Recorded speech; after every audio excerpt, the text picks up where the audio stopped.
trouver la valeur de n, quel que soit 2 puissance factorielle de n, qui est égal à 8 puissance factorielle n moins 4. Mesdames et messieurs, si vous êtes nouveau dans cette chaîne, je vous invite de vous abonner, de partager, liker la vidéo. Alors, j'ai ici 2 puissance factorielle n, qui est égal à 8 puissance factorielle n moins 4. On me dit de trouver la valeur de n. Alors, pour trouver la valeur de n, je dois décomposer le 8 et les transformer d'une manière à l'écrire de la forme puissance 2. Alors, le 8, on va les décomposer. Le 8, c'est égal à 4 fois d. D'accord? Maintenant, il faut qu'on transforme les 4 aussi.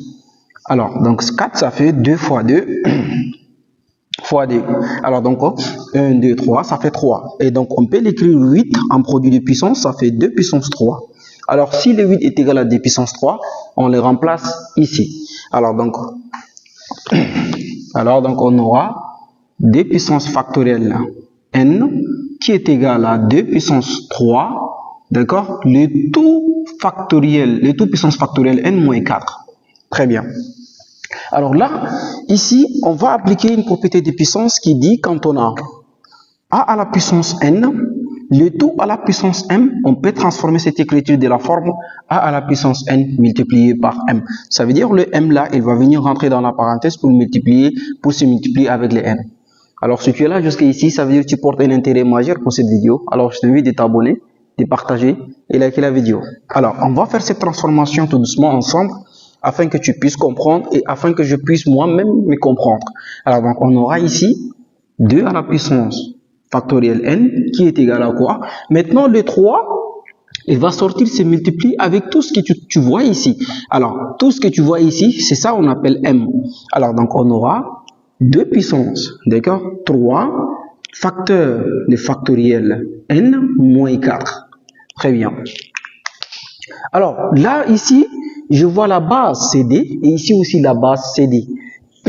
Alors, donc, ça veut dire qu'on a la même base, mais des puissances différentes. Alors là, je peux simplifier les DD facilement. Ou bien, si je vais encore aller plus loin, je vais introduire ce qu'on appelle le logarithme décimal ou le logarithme népérienne afin de simplifier les DD. Mais quand je vois déjà la base CD, ici aussi CD, il est facile pour moi de me débarrasser des D2. Alors, je vais simplifier les DD sans toutefois me tarder. Je vais les simplifier. Alors, il va me rester combien? Il va me rester que la puissance n factorielle, donc j'aurai la puissance là, elle va descendre. Quand on simplifie, sachez que quand on simplifie, toutes les puissances là, ils vont descendre. Alors là, donc j'aurai n factoriel qui est égal à 3 facteur de n factoriel moins 4 comme ça. Alors, on va développer ce qui se trouve dans la parenthèse. Donc ici, il va me rester n factoriel qui est égal à maintenant 3 fois n factoriel, ça fait 3. n factoriel moins maintenant 3 fois 4, ça fait 12. Alors là, ici j'ai n factoriel, ici j'ai 3n factoriel. Il faut que je déplace le 3n factoriel à gauche de l'égalité. Donc alors, j'aurai n factoriel moins, d'accord, 3 n factoriel comme ça, qui est égal à moins 12. D'accord. Maintenant, j'ai n factoriel moins 3n factoriel. C'est comme si ici j'ai 1. Donc ça fait 1 factoriel moins 3 n factoriel. Et donc quand on fait 1 moins 3, ça fait moins 2 n factoriel. Donc on aura moins 2 n factoriel qui est égal à moins 12. D'accord. Alors là, je vais me débarrasser de ce qui est le moins ici. Je simplifie les moins. Il va me rester que le n factoriel, 2n factoriel. Donc j'aurai 2n factoriel qui est égal à 12. D'accord. Maintenant, je vais diviser chaque membre par dd. Donc, je divise ces membres-là par 2. Celui-là aussi par 2. Alors, les d, ils vont simplifier. Il va me rester n factoriel qui est égal à 6. D'accord. Maintenant, je trouvais que n factoriel est égal à 6. Donc, j'aurai n factoriel est égal à 6. Alors, moi, j'ai pas besoin de n factoriel. J'ai juste besoin de n. Alors, pour trouver le n, comment je dois faire? Alors, on doit se poser la question.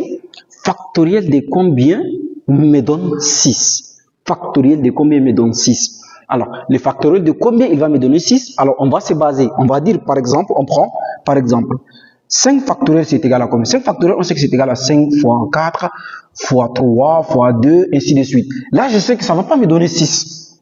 Je prends 4 factoriel. 4 factoriel, c'est égal à 4 fois 3, fois 2 fois 1. Alors ça aussi, je pense que ça ne va pas me donner 6 parce que 4 fois 3, ça fait 12. 12 fois 10, ça fait 24. Donc ça ne me donne pas. Je vais essayer avec 3 factoriels. 3 factoriels est égal à quoi? Donc ça fait 3 fois D. Donc 3 factoriels, ça fait 3 fois 2 fois 1. Alors, maintenant, 3 fois D, ça fait 6. 6 fois 1, ça fait 6. Alors, ça veut dire que quel factoriel de combien qui va me donner 6? Ça veut dire donc factoriel de 3 me donne 6. Alors, on va remplacer 6 là par factoriel de 3. Donc, alors, on va remplacer 6 par factoriel de 3. Donc, je vais dire que n factoriel est égal à 3 factoriel. Très bien. Alors, donc, dans ces cas, alors, je vais simplifier les factoriels de part et d'autre. Donc, je simplifie juste les factoriels. C'est comme si je les divise par factoriel. Donc, je simplifie celui-là. Donc, n est égal à combien? N est égal à 3. Donc, n est égal à 3. Et la solution de notre équation 2 puissance n factoriel est égal à 8 puissance factoriel de n moins 4. Alors, on va vérifier l'équation. On va vérifier que vraiment n est notre solution. N égale à 3 est notre solution. Donc, on vient ici. Je vais effacer cette partie-là et je vais remplacer donc n par 3. Donc, je vais remplacer n par 3. Donc, qu'est-ce que j'aurai ici? Premièrement, j'aurai 3 factoriel. Donc, j'aurai 2 puissance 3 factoriel qui est égal à quoi? Est égal à 8 puissance 3 factoriel, d'accord? Moins 4. Alors, on va remplacer les choses par les valeurs. Donc, 3 factoriel, c'est égal à 6. Donc, alors, ici, j'aurai quoi? J'aurai 2 puissance 6, d'accord? Qui est égal. Maintenant, ici aussi, je vais le remplacer. J'aurai 8 puissance 6 moins 4, d'accord? Alors, je vais écrire encore. J'aurai 2 puissance 6. Donc, est-il est égal, d'accord? Est-il est égal maintenant? Est-il est égal maintenant? Ici, j'aurai 6 moins 4 au niveau de la puissance, ça fait 8 au carré. Alors, donc maintenant, le 2 puissance factorielle, c'est égal à 64. D'accord? Le 2 puissance 6, c'est égal à 64. Donc, ceci est égal. Donc, 8 au carré aussi, ça fait 64. Et donc, n est égal à 3. Et la vraie valeur de notre solution, n est égal à 3. Voilà, mesdames et messieurs, d'une façon très simple et simplifiée, nous sommes arrivés à la fin de notre vidéo. Si vous avez apprécié les calculs, je vous invite de vous abonner, de partager et liker la vidéo. Merci.